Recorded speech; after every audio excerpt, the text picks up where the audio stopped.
Hey guys, Ellie here. Did something slightly different for Pokemon Go Adventures this week because I didn't really get out much and meet a lot of people, but I did meet a few cool people out there. There's some pretty awesome people walking around, mostly, ironically, Team Mystic and Team Instinct seem to be really common around my locale, though I do see a lot of Team Valor gyms, so I don't know where you got Team Valor guys are, but I'm apparently not meeting you. So Pokemon Go has been out for about 2 weeks now. So this is about where we start to see a lot of the more technical failures of the game. And one of the big things is apparently I'm still hearing that version 1.0 is out, but myself and a lot of people I've met are still on 0.29. So I'm not quite sure what the problem is. It might just be a regional thing. Most of the initial release issues were dealt with, which was the gyms suddenly becoming immortal. That was fortunately fixed. However, there is a problem with the tracker. And 3 times I've run into a Pokemon that are extremely rare, or it might have been 5 times, and I end up walking around trying to find them, and I can't track them down because the tracker isn't working. So this is really interesting that this still hasn't been fixed, and it's been over a week. So Niantic, I'm not sure what's going on, but that really needs to be fixed, considering that is the core of your gameplay. This should have been hotfixed. This really should have been hotfixed a while ago. So hopefully that will be fixed within the next couple of weeks. At the end of the month, I'll be able to do a sort of more player longevity weakness of the game where it's starting to fail, but we are sort of seeing a little bit of where the mechanical failures of and the technical failures of the game are. Alright, so we're just going to move on and check out some Pokemon Go news. You can find this all. I'm at gamerant.com. Let's have a look at what we got. I think I got some interesting ones. South Park won't do an episode tackling Pokemon Go. Nothing really to report. Yeah, Trey Parker informed the crowd that him and his team wouldn't be tackling Pokemon Go in the future. Actually, I could sort of see why. He's saying that he did back in 1999.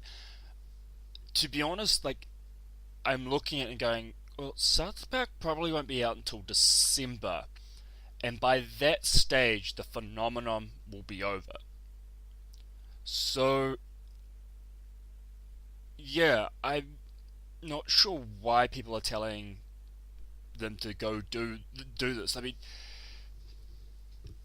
South Park has, especially in recent times, a lot of their episodes are more to do with current affairs.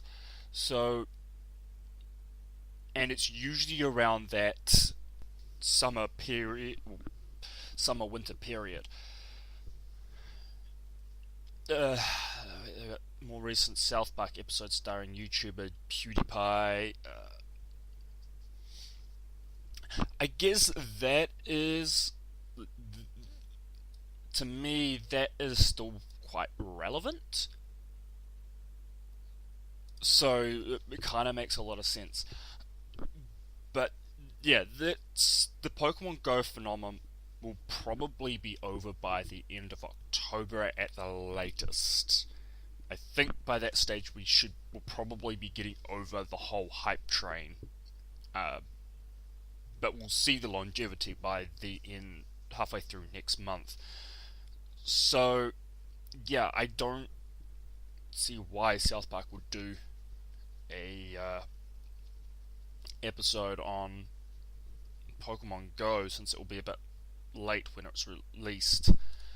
Pokemon Gym and Pokestop Crest form is now closed. You can remove them. Let's see. So, one of the most surprising results, various businesses that augmented reality game has driven various brick and mortar stores. Um, McDonald's has struck a deal with Niantic. The game's developer earlier this week, CEO of GameStop, credited the game with increasing the business of stores. Uh, yeah, they're taking requests. Unfortunately, those businesses procrastinated sending their requests may be out of luck because Niantic just announced they've stopped taking requests for the foreseeable future. Yeah, I can kind of understand why they'd be looking at doing that. There's already just in the inner city where I live at the moment. There's tons of areas where there's just like 3 or 4 Pokestops right on top of each other. So I can sort of see why a lot of the businesses why Pokemon Go will sort of be ending this now. Uh, it is unclear at this time if Niantic plans to ever take requests from Pokemon Gym locations, but the fact the game has proven such massive financial success suggests the company will continue to expand the game at some point. What else we got here? Yeah, so because the tracker tool's broken, you can check out Pokevision. I won't bring it up because I don't to not to reveal too much information about where I am. Those some of you probably already know. Um, yeah, it. I mean, it's useful for the time being for really, really common Pokemon, but it's not good for when the rare stuff suddenly just crops up out of nowhere.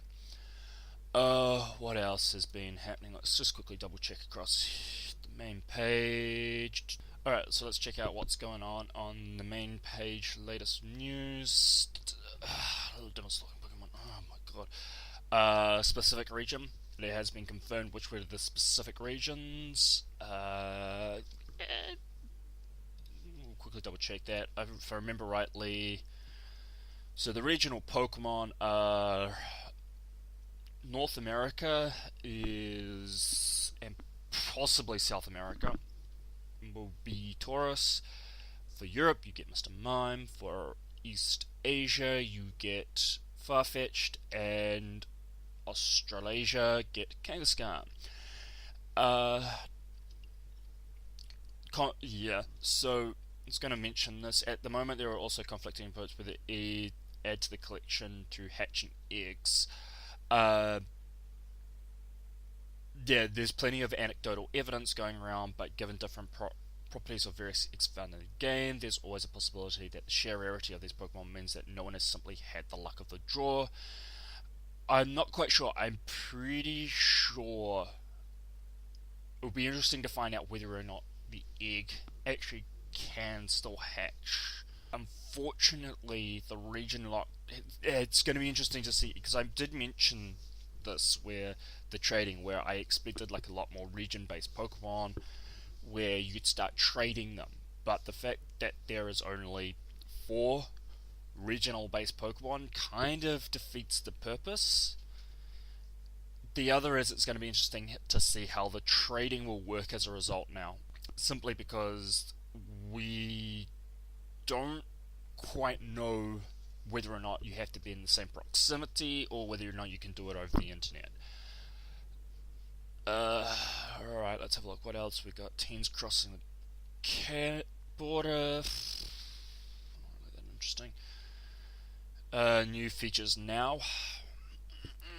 That.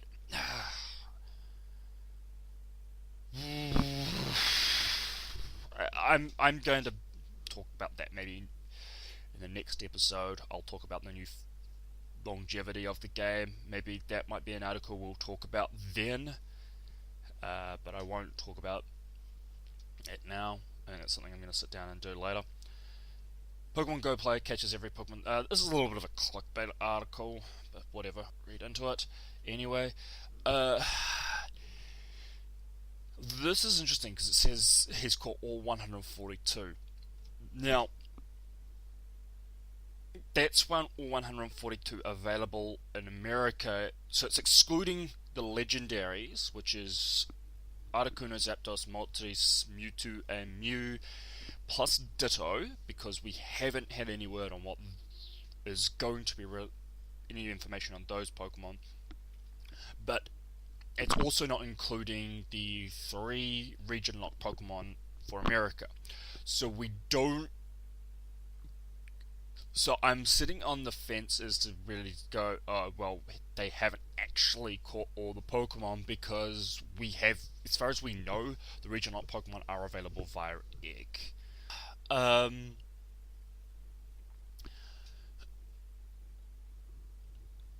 I think it's been released. So, but according to TechCrunch, the same linked email, Games Independent launch went viral, caused Nintendo to worry. Rumor that behind the delay, however, would make a lot of sense. Expressed concerns of whether or not the Japanese Go service would be strong enough to handle what can be assumed to be a very heavy load once the game finally launches. That is a pretty fair call. Keep in mind that basically the service broke when it was released in New Zealand and Australia. Why? Because everyone jumped on very, very quickly using the APK installer method, and the servers just became overloaded because New Zealand and Australia couldn't handle that server overload. So I am almost thinking that this got rushed out a lot faster than Niantic wanted. To be fair, that is their own fault for not anticipating that this could go bigger than they thought. Whatever the cause for the delay, Pokemon Go players worldwide should prepare for the server trouble sooner rather than later. In Japan, the possibility down isn't the end of the world. Perhaps because players looking for a perfect Pokemon training partner, the option to check out the new Pokemon Go dating service. um, yeah. Jeez. Okay. Pokemon guys may intimate. Yeah, not surprising. Pokemon's always going to do that. Pokemon Go dating service launches, drives into Jesus Christ. This is an interesting one. Nostalgia. This is an opinion piece. I'm gonna make my own comments based. We'll have a quick read. With mobile sensation Pokemon Go seemingly going from strength to strength, one game ranked writer took exactly nostalgia is the success of the game. The division. The division was a bit of a flop. The division was a little bit of a flop, and I played it. I enjoyed it, but I'm over it. Like I clocked 80 hours, and I'm over it. Dark Souls 3. Haven't played it, but Dark Souls has caused a massive. There are lots of Souls-like games out there at the moment. In fact, that market seems to be getting a bit flooded. Uh, Tide has managed to drum up a huge amount of users, crossing seemingly separate demographics with ease. Already, Pokemon Go has shot up the app charts, overtaking Tinder in the process. After Go, all people need to take a look outside.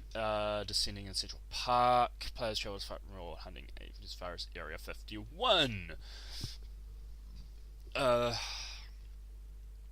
Even though the game is at free entry level. Given that many think Pokemon Go is actually a bad game, this is it? I don't think it is. I think considering the limitations of the device it's on, it's not a bad game. It's adapted and utilized the device relatively well. I think there's a lot of technical bugs and problems at the moment, but it's not. The people I think who are saying it's a bad game are essentially probably people who don't actually understand from a core perspective why this is actually a reasonably okay game. I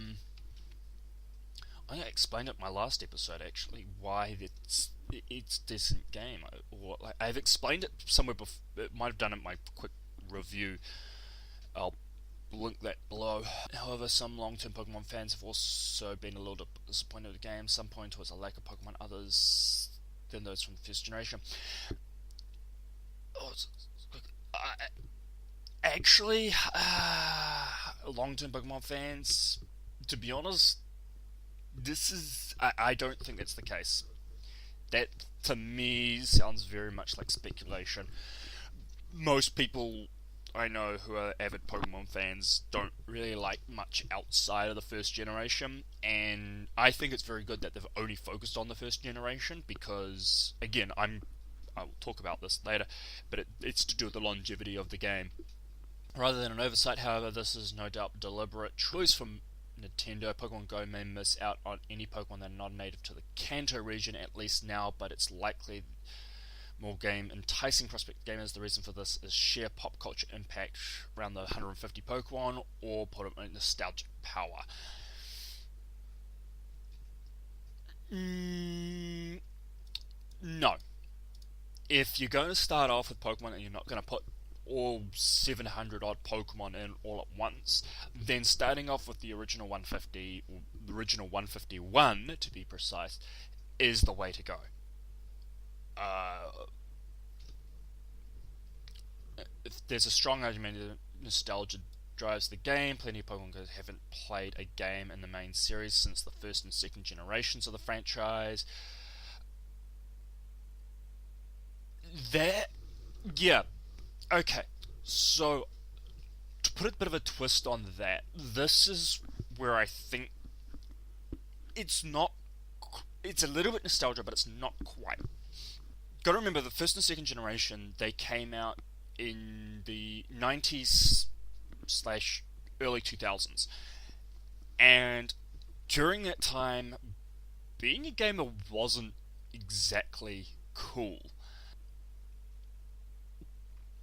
Most of those people who probably played first generation and weren't gamers are now grown up. They have kids. It's a little bit of nostalgia, but it's also, I think, the kids may be pushing it. We haven't played since the first generation. That's nothing to do.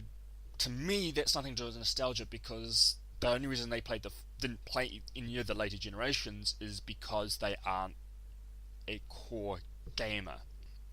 There's little reason that the players come back to Pokemon after all the years. Yeah, look, the thing is those I think who are actually nostalgic about Pokemon Go have played every single Pokemon version. Those who haven't played every single version are playing it because of their own kids. This comes down to an argument I made a while back where I said this is the first real core game on the mobile market. I use real loosely, and that I think is what is driving it. Is that being a gamer has gotten cool over the last 5 years. Mobile devices, everyone has one. So a lot of people are getting into it because of that. When the flaming of the Pokemon Go Pokemon is stripped away, the actual gameplay Pokemon is change. Walk around base world, random and chance collection. Yeah, it's a little bit. No, that's exactly what Pokemon is you walked around the world catching Pokemon. Yes, you had the battling aspect of it. It's not actually. Yeah, like that isn't creature that they. No, that's not that strange. To me, it's not strange at all. It's the whole crux of Pokemon at all. You strip away the Pokemon framework, and you still get Pokemon. Um, Without the context of the likes of Kanto, Johto, and the worlds and stories created therein, the game boils down to app users wandering around with phones with little end product to show for it. No. I mean, you can make the same argument for everything, for like League of Legends. What's the point of having Elo in the long run outside of League of Legends? Elo means nothing. Uh, Being level 60 scholar in or having the top gear in Final Fantasy means nothing outside of the game. Without the content. No. Sorry, I kind of disagree with that. Very little end product to show for it. Yeah, most things have that problem. Instead, the most exciting aspect of Pokemon's Go gameplay is the title focus on augmented reality. I agree on this part here. Not so much. It's Pokemon augmented reality. Augmented reality has been out for a while, but I don't think it would have taken off if you was a brand new IP. I think if Pokemon, Magic the Gathering, Hearthstone, those sorts of like even chucking like Battlestar Galactica board game or something, I think augmented reality is succeeding, or virtual reality is going to succeed if it taps into these main franchises and puts them into an aspect that works. Pokemon Go tapped into the augmented reality and now has made it a success. Now we're going to see people try to build more augmented reality based games, and it's created a new market. Augmented reality sometimes fail to attract attention of gamers. The issue is with augmented reality and virtual reality is not so much that it requires us to step outside our home. In fact, we could do it inside. Several VR systems are now trying to incorporate that. The problem is that the peripherals do not match the games all that well. The biggest problem with VR that I'm hearing is people are feeling nauseous. The biggest problem with VR at the moment is we don't have a means of walking or moving without actually running around a room. Until we have things like omnidirectional treadmills, VR is going to be stuck very, very limited. It's going to be stuck in a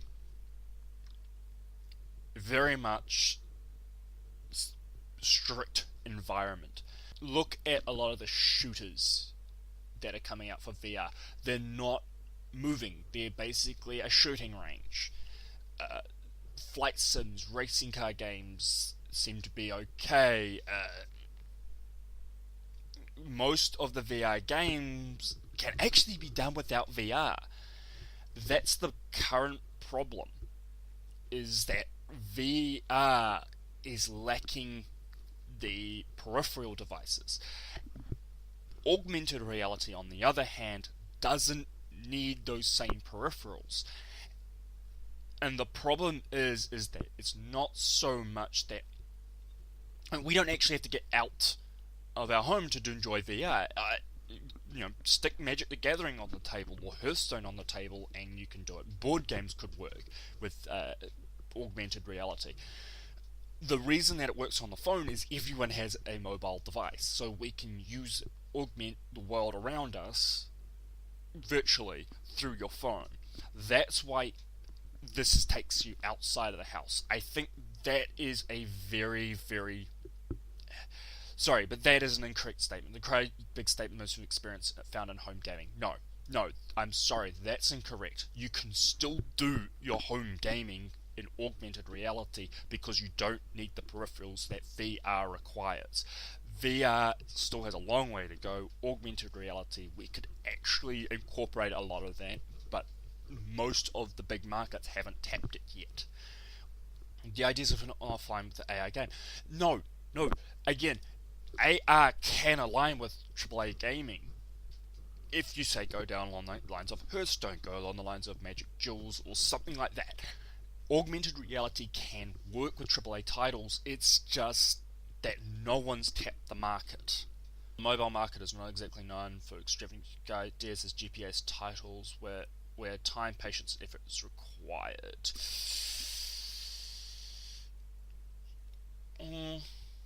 Casual gamers aren't expecting to need to use virtues when the quick game to play.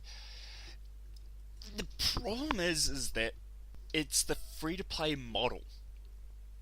It's not the mobile model so much as the free-to-play model. And then even then, it's bizarre. The problem is a lot of the free-to-play models require people to have a long-term investment in the game. But the problem is with getting a pay up front model is that often at times, if people don't feel like they've got value for money or they don't have the opportunity to see if it's value for money, the problem is that Candy Crush and Angry Birds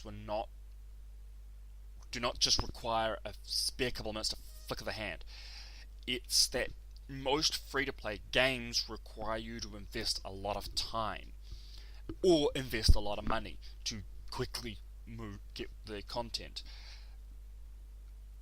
This, whereas pay to play has the issue of, well, is this going to be worth my dollar? Even on PC, I'm having trouble with free to play games that I don't know whether or not it's actually worth my time. Half of them I'm still sort of dropping out after a couple of hours. And if I go to my Steam for a second, let's just take a look at my Steam for a moment. So I've been, let's have a look. Even like, scroll down, let's have a look. Card Hunter. It was a free-to-play game. I've got 68 minutes on that, and I'm not even like, it doesn't feel like I want to invest my time into it. Chronicle of RuneScape Legends, 9 hours. Let's scroll. Crush was a free-to-play game, 14 hours, and that's just, bleh. It's boring. It doesn't engross me in the game. Ghost in the Shell, this is actually a good game, and yet I've only spent 10 hours playing it. Scroll down, let's see, what else have I got? Magic Jewels, like this, the thing about Magic Jewels is that I'm a Magic the Gathering fan. 127 hours, and I'm still engrossed in the game. Magica, 5 hours. I'm pretty sure Magic is free to play. I have to double check that. Let's go down. Riders of Icarus is a free to play game, and I got 7 hours into that at the moment. And I'm not sure whether or not I want to continue playing. Shakes and Fidget, 15 minutes. That was a waste of my time. It just didn't compel me. It was like, it didn't strike me as what I thought it was going to be. Scroll down. Spellweaver, 10 hours. Unfortunately, this is competing with Hearthstone and Magic the Gathering. And to be honest, it's actually the better game, but I'm still struggling to go out and play it, and that's because I've invested too much time in Magic and Hearthstone to chuck in another CCG.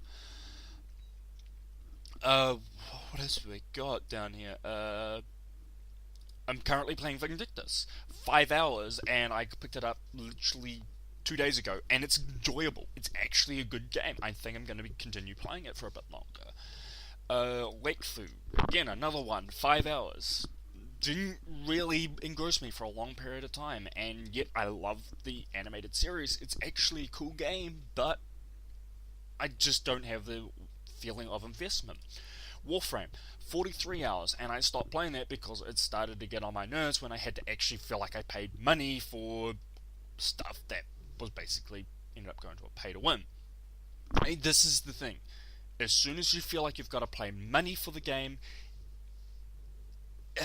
it's going to fail. Quite somebody taps into the shed love. Yeah, okay, it does. It taps into the shed love of Pokemon.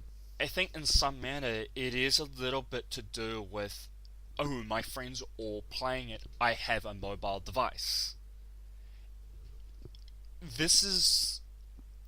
I think the thing is that going out and grabbing a mobile device is what, a couple of $100 to go buy a new mobile device versus going out and buying a console to play with your friends. The advantage is that everyone has a mobile device. That is why it's easy to quickly spread it around. The notion of being a Pokemon trainer whose imagination run by the prospect of taking on the Elite Four catching. That would be really interesting if they do introduce an Elite Four system. I'd love to see like the Elite Four actually coming about. What's more, the game itself is really available on smartphones. That is the thing. It's available on smartphones. Everyone has a smartphone device these days. Uh, so I don't think it is fully only nostalgia. I think it is to do with a few other things as well. Call it there. Thanks for watching. Like, dislike, subscribe, whatever. Catch you all later.